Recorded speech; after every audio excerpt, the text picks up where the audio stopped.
podemos mirar en estos momentos, sobre todo teniendo en cuenta el impacto del conflicto geopolítico entre Rusia y Ucrania. Saludamos a Gonzalo Rengifo, él es el director general de Pictet Asset Management en Iberia y Latinoamérica. Gonzalo, muchísimas gracias por acompañarnos estos minutos en Negocios Televisión.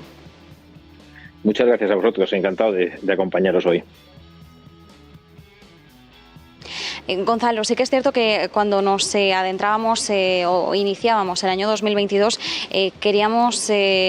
mirábamos sobre todo hacia una perspectiva de vuelta a la normalidad, sobre todo después de la crisis sanitaria. Surge el conflicto geopolítico, entra en escena esa guerra que estamos viviendo estas últimas jornadas, sobre todo estas últimas 2 semanas en Ucrania, y cambia por completo la perspectiva para el viejo continente. Sí que es cierto que Rusia y Ucrania podríamos decir que tienen un papel bastante modesto cuando hablamos del comercio y también del peso que tiene su PIB si lo comparamos con otras regiones a nivel mundial, pero aún así sí que es cierto que saltan las alarmas por el impacto que pueda tener y sobre todo la repercusión de toda la actuación que estamos viendo a uno y otro lado del charco. ¿Cuál es la perspectiva que estáis manejando ahora mismo para las economías mundiales en medio del conflicto? Pues mira, la verdad que como bien dices, Marta, la situación es bien complicada porque el shock que estamos teniendo ahora mismo, pues es difícil de evaluar de momento el impacto a corto plazo, ¿no? Lo que sí estamos viendo son unos mercados muy volátiles. Os escuchaba yo hace unos momentos hablando de un rally de mercados de por encima de casi cercanos al 7% en el caso de DAX alemán o del 6,5% en el caso de Eurostock. Cosa sorprendente. Yo creo que ahora mismo, yo que sigo las noticias muy día a día y en distintas horas, la única noticia buena que he encontrado hoy ha sido exactamente eso, que suben las bolsas. Ahora no sabemos por qué suben las bolsas. Yo creo que es un reflejo clarísimo de la volatilidad que está existiendo en los mercados. Entonces, como bien dices, yo creo que el año 2022 veníamos con un viento de cola importante, es decir, con un crecimiento económico global, un poco las previsiones en torno o por encima del 5%, incluso tocando el 6% en el caso de Estados Unidos y por encima del 4% en el caso de Europa. Nosotros creemos que este conflicto, que desde el punto de vista humano es trágico, es lamentable y realmente parece mentira que nos encontremos en esta situación con una guerra real en suelo europeo, pero si nos ceñimos exclusivamente a temas económicos, creemos que el impacto que va a tener este conflicto, por supuesto, el mayor impacto es en Europa. Hemos hecho ciertos cálculos difíciles todavía de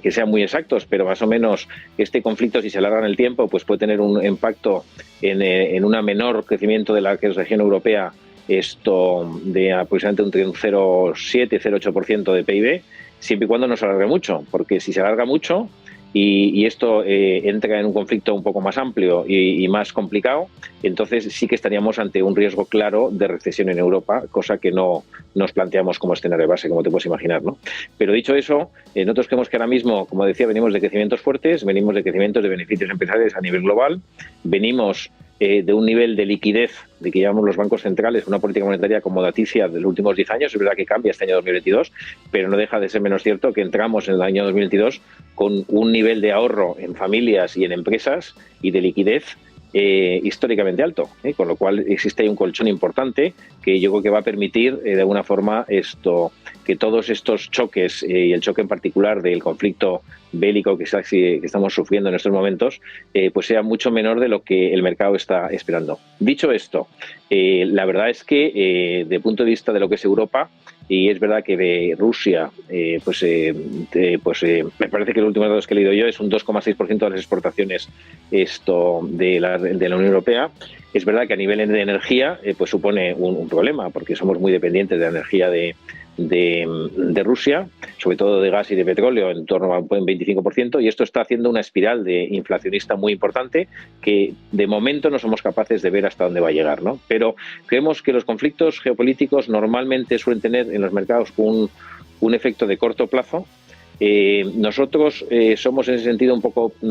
quizá un poco más optimistas que el mercado, en el sentido que somos muy cautelosos, hemos reducido por supuesto riesgo de carteras, pero creemos que así como toda la irracionalidad que ha de alguna forma prevalecido en estas 2 últimas semanas, creemos que ya hay ciertos signos de cierta racionalidad, es decir, que lo lógico es que se llegue a un acuerdo que sea razonable para las partes, y ese acuerdo debería ser el que diera cierta calma a los mercados. Pero de todas maneras, si hacemos un símil, que puede ser interesante de cara a los inversores, para hacerlo más sencillo, porque claro, mucho inversor se debe de confundir, ¿no?, viendo tantas noticias malas y de repente hablando de esta inflación y hablando de inflación por los suelos y subidas del 170% en el coste de la luz de los hogares. Es decir, esto lo estamos sufriendo todos, ¿no? Pero yo creo que esto es como, es como si hacemos una travesía a vela, tenemos el viento de cola, vamos fenomenal, tenemos programado llegar una serie de horas a nuestro punto de destino y de repente el tiempo cambia, se monta una tormenta tremenda, tenemos que plegar velas, nos quedamos al socaire, es decir, nos estamos moviendo con muchísima volatilidad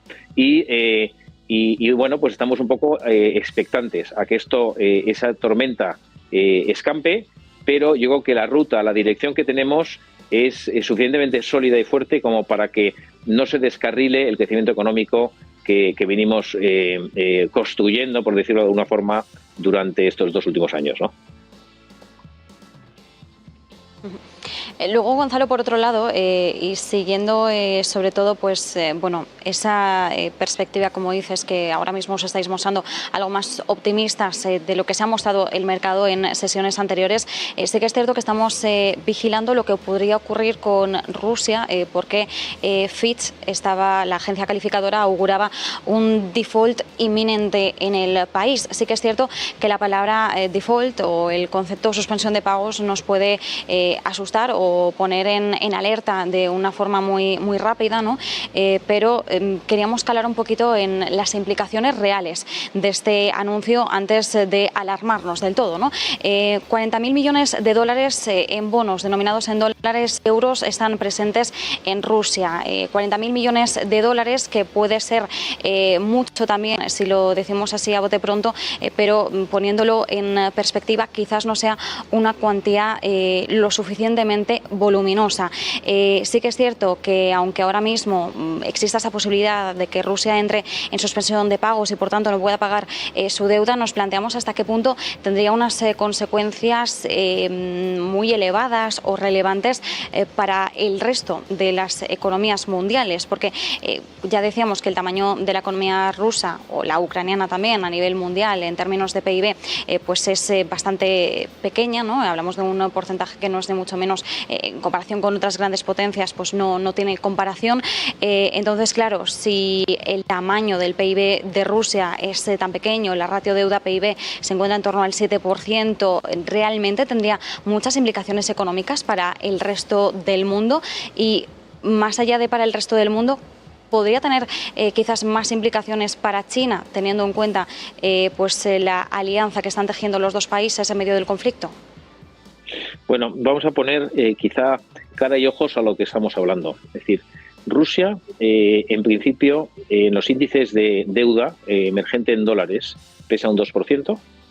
y en la parte de deuda moneda local, es decir, en rublos, pesaría en torno al índice global un 5%. No solamente Fitch ha reducido a bono basura y con inminente riesgo de default la deuda rusa, sino que además MSCI, que es los índices globales, y JP Morgan han decidido excluir a Rusia de los índices y lo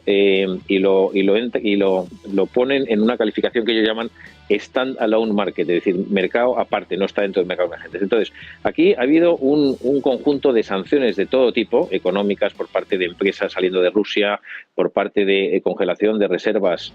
todo el tema de sanciones, reservas, de la congelación de las reservas del Banco Central, es un parangón de sanciones no conocido en la historia. Es decir, que todavía no somos capaces de valorar exactamente el alcance de las mismas y el daño que va a suponer, que ya lo está suponiendo, para la economía rusa. Entonces, la economía rusa ahora mismo está en grandísimas dificultades. ¿Por qué? Bueno, primero porque, como sabemos, el rublo ha caído casi un 40%, el Banco Central Europeo ha subido los tipos al 20%,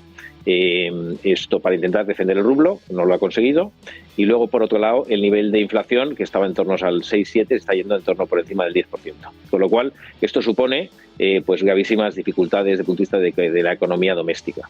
Pero no es menos cierto que nosotros pensamos que Rusia, es decir, el nivel de deuda que comentabas de 40 millones es en dólares, pero si cogemos toda la deuda que tienen los rusos en dólares a nivel de empresas y a nivel de gobierno y a nivel de de hogares estamos hablando de unos 170.000 millones. Eso es lo que tiene Rusia en deuda externa, pero es un 15% de su PIB. Es decir,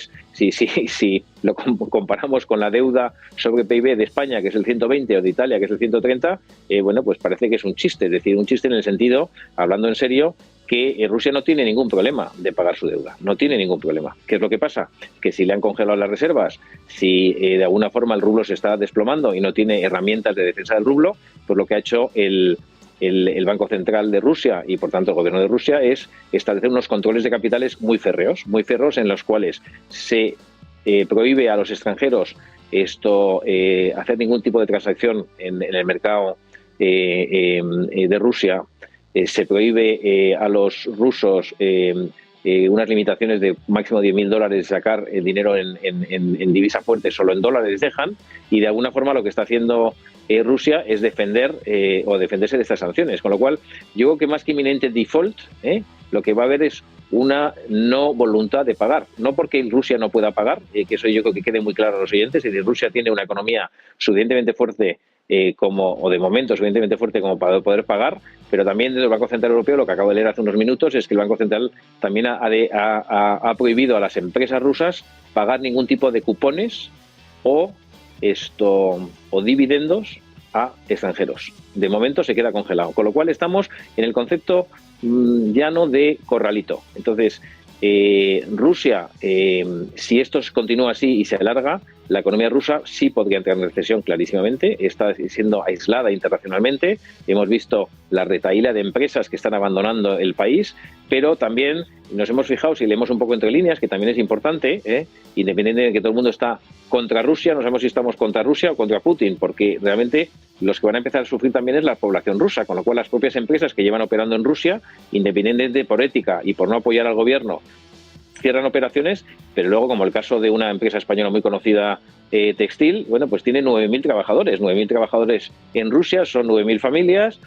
más todos los indirectos. A lo mejor estás hablando de un efecto económico de que dejas a 20, 30.000 familias sin trabajo, ¿no? Con lo cual es verdad que las empresas europeas y americanas lo que están diciendo es cerramos operaciones, pero mantenemos una cobertura a los trabajadores de momento. Con lo cual yo creo que todavía estamos a tiempo para que estos efectos no sean tan perniciosos, pero es verdad que Rusia no tiene problemas de pagar, lo que no va a tener es voluntad de hacerlo si las sanciones continúan. Pero es menos cierto que Rusia lo que tiene que hacer es acabar con este conflicto y poder llegar a un acuerdo, que es un poco lo que todo el mundo estamos esperando, ¿no? Gonzalo, muy brevemente, apenas un minutito de tiempo nos queda. Oportunidades de inversión en medio de este conflicto, ¿dónde podríamos poner la mirada en cuestión de regiones, en cuestión de sectores? Bueno, mira, yo creo que hay dos ideas que le diría a los inversores que tienen que empezar a mirar. Primero, me habías preguntado antes por China y Rusia. Yo creo que China es vamos a decir, es una idea de inversión que permite diversificar y descorrelacionar respecto a lo que es la situación de carteras tradicionales europeas. Es decir, que eso es una buena idea de inversión. Y otra, no vamos a hablar ni de sectores ni de geografías. Yo creo que compañías grandes, líquidas, con